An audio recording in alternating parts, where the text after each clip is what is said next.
Welcome to my channel, Maths for Competitive Examinations, Tips and Tricks, Daily One Concept, Question number 44. Last వీడియోలో మనము BODMAS rule అంటే ఏంటి, దాన్ని ఉపయోగించి simplification ఎలా చేస్తాము అనేది చూసాము, కొన్ని ఎగ్జాంపుల్స్ చేసాము. సో ఇంకొన్ని ఎగ్జాంపుల్స్ ఈ వీడియోలో చూపిస్తాను. మీకు ఆ వీడియో కావాలంటే నేను ఎండ్ స్క్రీన్స్ దగ్గర ఇస్తాను, చూడండి అది కూడా. సో ఇప్పుడు simplify 1800 divided by 10 into flower bracket. ఇలా ఇక్కడ బ్రాకెట్స్ మ్యాథమెటికల్ ఎక్స్ప్రెషన్స్ రెండు కలిసి ఉన్నాయి. ఎక్స్ప్రెషన్ చాలా పెద్దదిగా ఉంది, అయినా కూడా మనం బాడ్మాస్ రూల్ ఉపయోగించి సింపుల్గా చేయొచ్చు.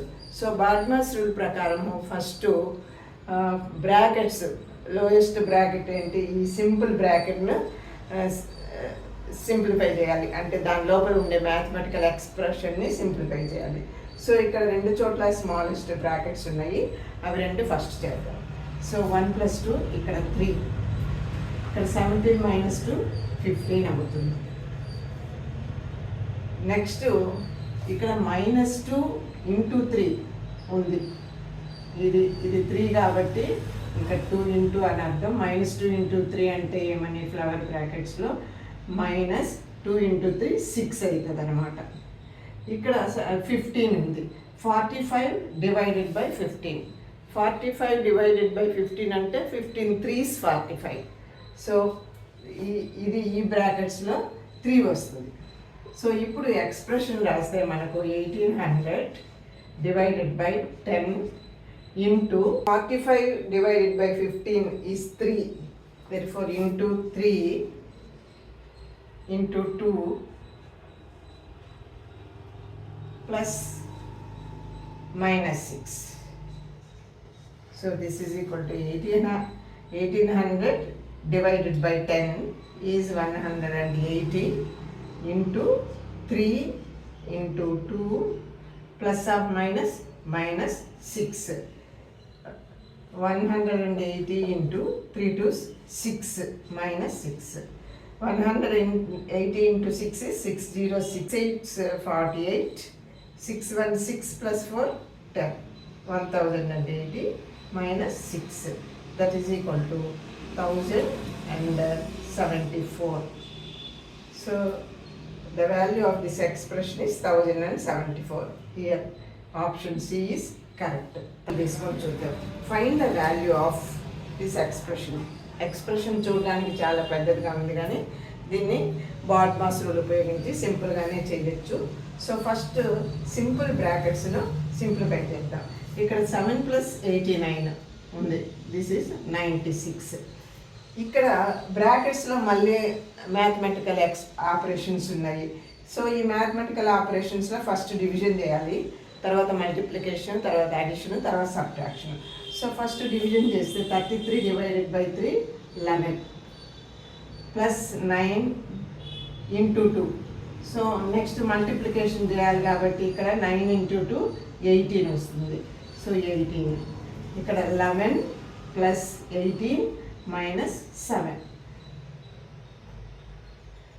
సో ఇప్పుడు అడిషన్ ముందు చేయాలి, ఈ రెండు యాడ్ చేయాలి. 11 + 18 29. 29 - 7, 29 - 7 22. సో ఇక్కడ ఈ ఎక్స్ప్రెషన్ మళ్ళీ రాస్తే 7 + 5 - 2 ఇంటూ ఈ బ్రాకెట్స్లో ఉన్న దాని వాల్యూ 96 - 94 డివైడెడ్ బై 2 ప్లస్ ఈ బ్రాకెట్స్లో ఉన్న దాని మొత్తం విలువ 22 డివైడెడ్ బై 11. సో ఇప్పుడు మనకు బ్రాకెట్స్ ఏమీ లేవు కాబట్టి నెక్స్ట్ డివిజన్ చేయాలి. ఇక్కడ 2 డివిజన్స్ ఉన్నాయి, ఇక్కడ ఒక డివిజన్, ఇక్కడ ఒక డివిజన్. 22 డివైడెడ్ బై 11 అంటే 2. 94 డివైడెడ్ బై 2 అంటే 2 4s 8, 2 7s 14. సో ఇప్పుడు 7 + 5 - 2 ఇంటూ 96 మైనస్ దీని value 47 plus 2. So next multiplication చేయాలి. ఇక్కడ మల్టిప్లికేషన్ ఉంది. 7 + 5 - 296, 2 6 12 2 9s 18 plus 1 19 minus 47 plus 2. So next addition చేయాలి. Addition అంటే ప్లస్ వాల్యూ అన్న ప్లస్ సైన్ నేను ఇది 5 7 ఈ 3 యాడ్ చేయాలి. 7 plus 5 12 12 plus 2 14. So 14 minus 192 minus 47. So ఇప్పుడు మైనస్ 192 మైనస్ 47. సో ఇవి రెండు మైనస్ సైన్ ఉన్నాయి కాబట్టి మనం ఈ రెండు యాడ్ చేస్తే 14 మైనస్ 192 47 ఎంత అవుతుంది? 9 13 239. So 14 minus 239. సో 14 మైనస్ 239 అంటే 239లో నుంచి 14 తీసేసి మైనస్ సైన్ పెట్టాలి. సో 14 తీసేస్తే 5 2 2 మైనస్ 225 ఇస్ ద ఆన్సర్. ఇక్కడ 4 ఆప్షన్స్ ఇచ్చానమాట. ఇంతకుముందు రాయడం మర్చిపోయాను. ఈ 4 ఆప్షన్స్ ఇచ్చాను. మనకు మైనస్ 225 వచ్చింది కాబట్టి ఆప్షన్ బి అనేది కరెక్ట్ అనమాట. సో ఇంకా కొన్ని ఎగ్జాంపుల్స్ నెక్స్ట్ వీడియోలో చేద్దాం. సో నా వీడియో నచ్చినట్లయితే మీ ఫ్రెండ్స్కి షేర్ చేయండి. ఇంకా సబ్స్క్రైబ్ చేసుకోకుండా ఉంటే సబ్స్క్రైబ్ చేసుకోండి. పక్కనే ఉన్న బెల్ ఐకాన్ నొక్కండి. నేను ఎప్పుడు వీడియో అప్లోడ్ చేస్తే అప్పుడు మీకు నోటిఫికేషన్ వస్తుంది. Thank you for watching.